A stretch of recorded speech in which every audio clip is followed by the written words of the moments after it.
What is up, YouTube? This is Brandon at the movies. Brandon Talks Movies here, bringing you guys a new movie review.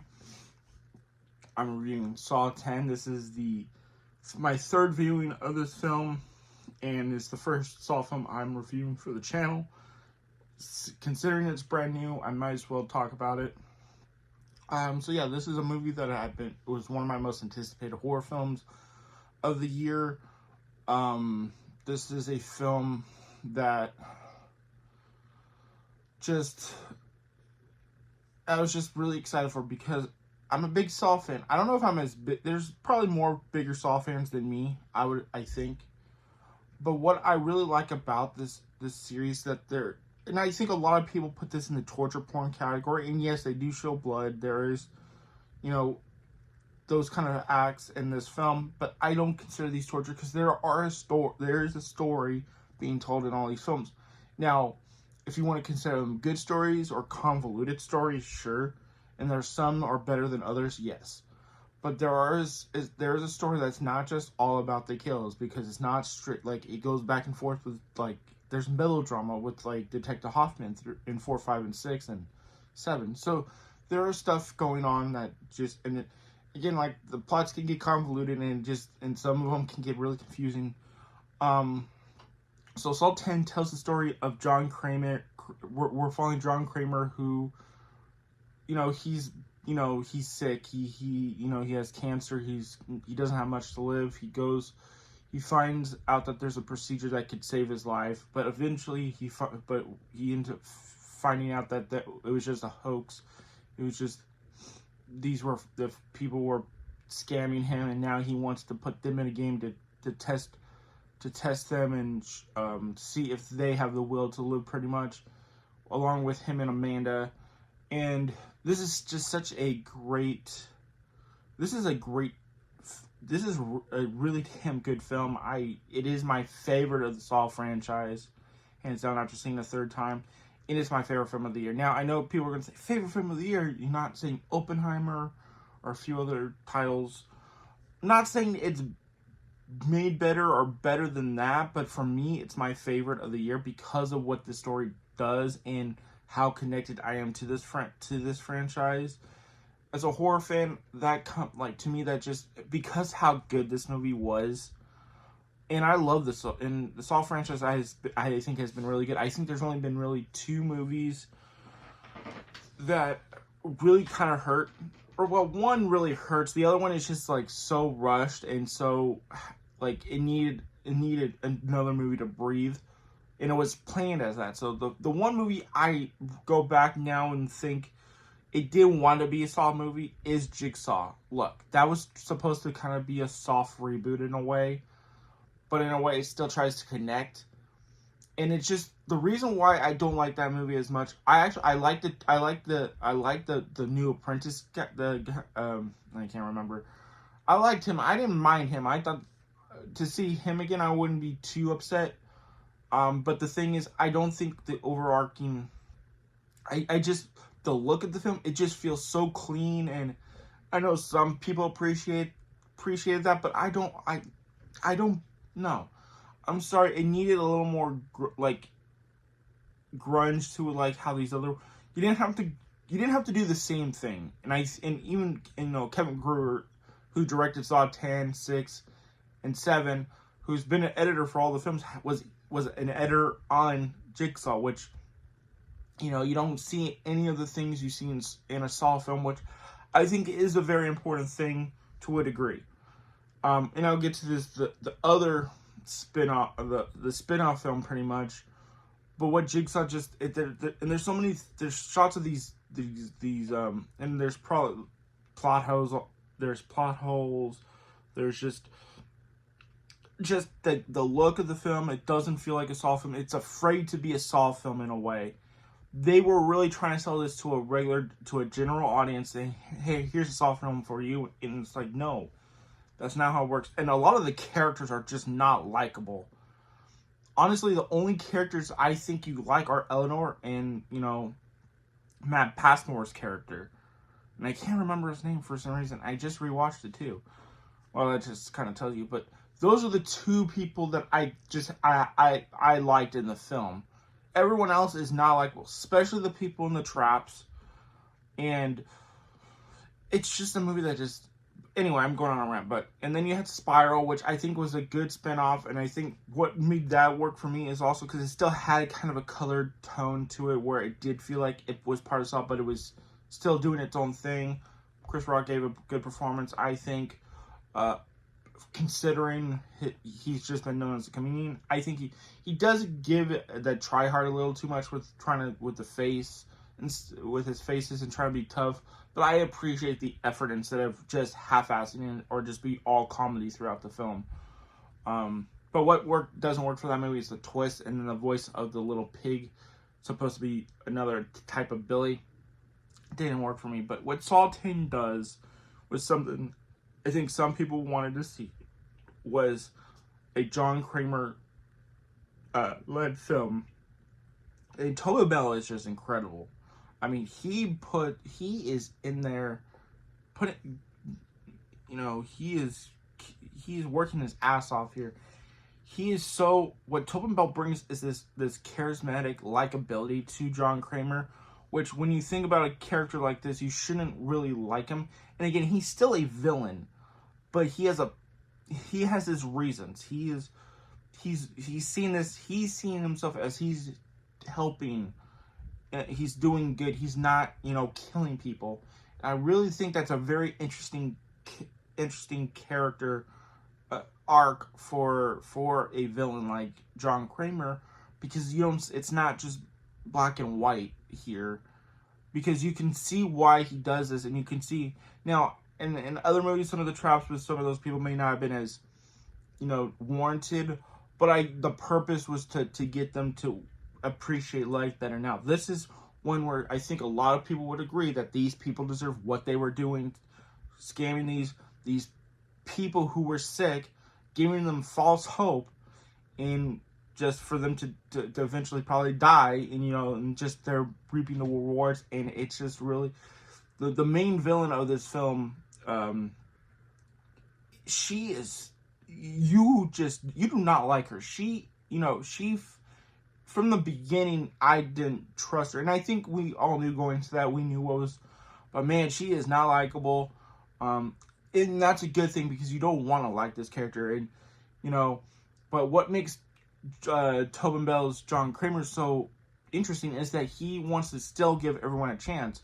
He's mad at all of them for doing this, but he's saying, okay, you're gonna find a way to, I'm gonna test your will to live. I'm gonna see, do you want to live? And I really appreciate from that.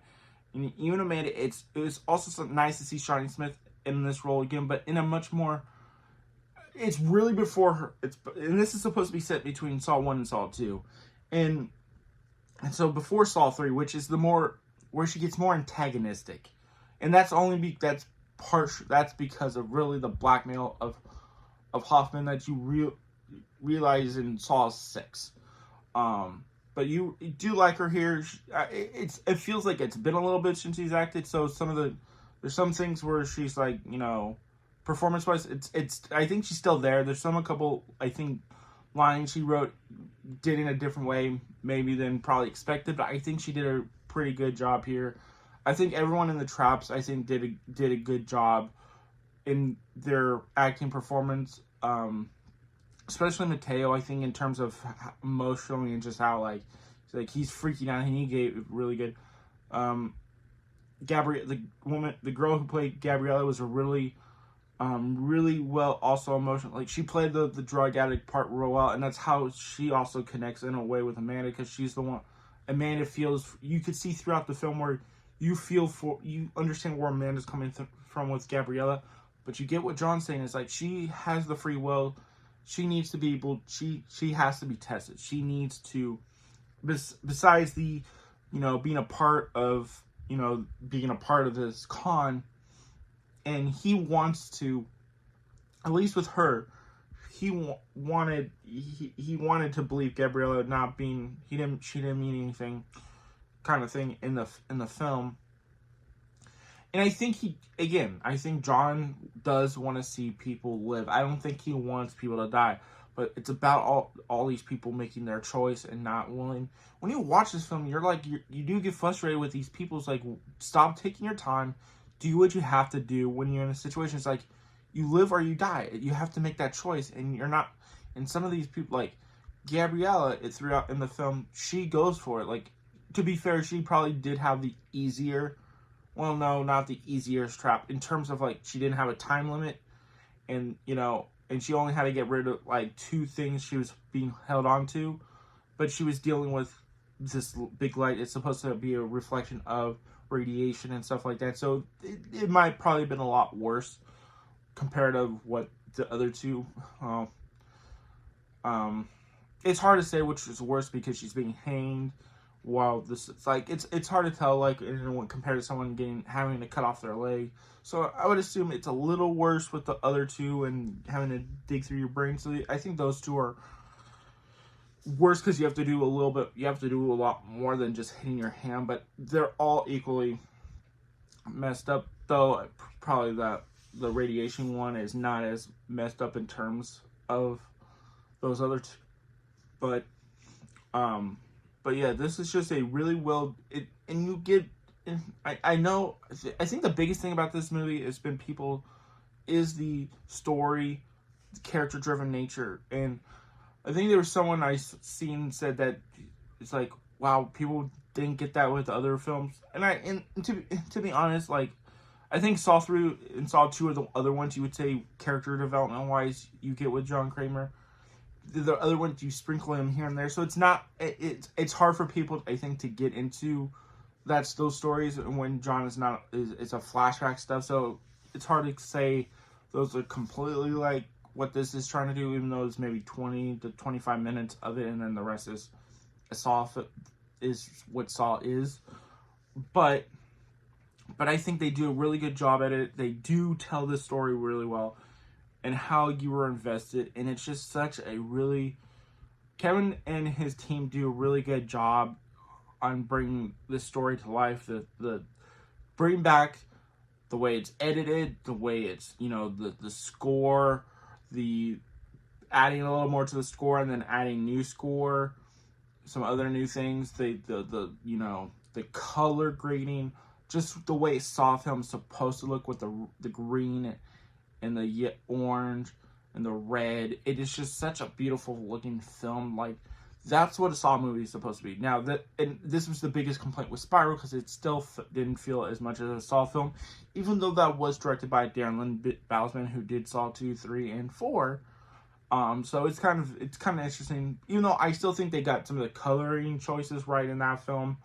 But particularly that was mainly as like a cop procedural mixed with Saw elements, which I think was important to try to do a little something different, but numbers wise, and that was also part of a pandemic when that was, well, it was pushed back to 2021 instead of 2020 because of the pandemic, so that also affected it. But I think this is the film that I think a lot of people want to see, and this is reportedly this was something they were working on before Spiral. Spiral came about because of Chris Rock, obviously, so that changed their plans for what they were doing with Saw 10. But I like where Saw 10 goes. I like the twist. I like where it doesn't give you answers to certain things. You have to wait for what is to come, and I'm excited for where they go with this. And there is a 30 second post mid credit scene, and it is awesome. And it's really for Saw fans, if you know, especially. But yeah, this movie, there's nothing I disliked about this movie. There's nothing about this that I can say I hated, disliked. Choices, like, honestly, I love this from beginning to end. This is, again, like I said, my favorite Saw film. I think I would go Saw 5, Saw 6, Saw 4, Saw, and Saw 3. Or Saw 3 and then Saw. The original Saw would be at 5. But all the Saws I just think I've enjoyed it to a degree.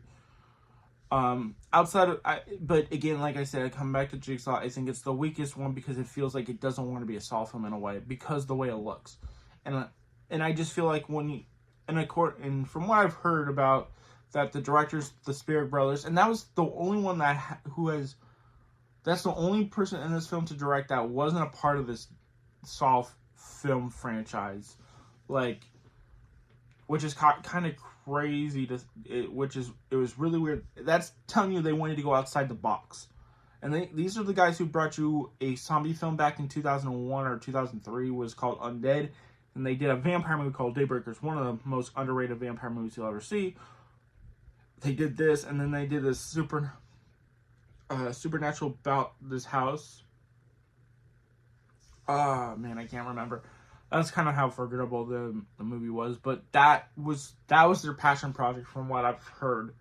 So this was just to be able to get to that, and that's kind of disappointing to hear because you guys have this creative team that just did a couple really cool, and they did Predestination as well. So you do a couple of interesting films, but for you to to come in and you're not being too inventive or doing anything stylistic, I think that's an issue. Especially if you look at the Saw films, they have a style, a color to them. I just don't think you can take that away from Saw. You can't go too new. Like, I get wanting to do a little something different, but I feel like you need to keep the colors. I think that's why I appreciated Spiral for what they did, even though it story-wise was a bit different, and but I still feel like there was those kind of greens. There's stuff there that felt like a Saw film while it's doing its own thing. Spiral made some choices, and they had it looked like newer kind of technology TVs, just kind of takes you out, and you're just like, wait, what? You're like, especially when it's revealed the game we're watching was set before the first Saw game, before Saw 1. And they have these kind of TVs that look like plasma TVs, and it's just like, what year are we in? It just feels too new. And that's before Saw 1. So it was kind of weird choices they made. It kind of feels like what Texas Chainsaw 3D with the cell phone kind of thing.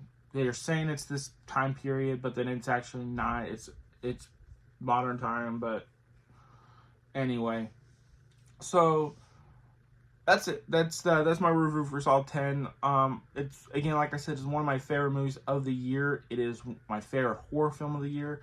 It's going to be hard to beat this one. And I just saw another movie before seeing this a third time that had to run for its money.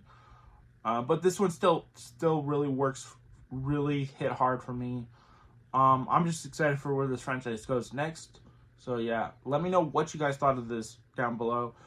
Did you guys love it? Did you guys hate it? Did you guys thought it was fine? Let me know what you guys thought. This is Brandon at the Movies, signing off. Peace.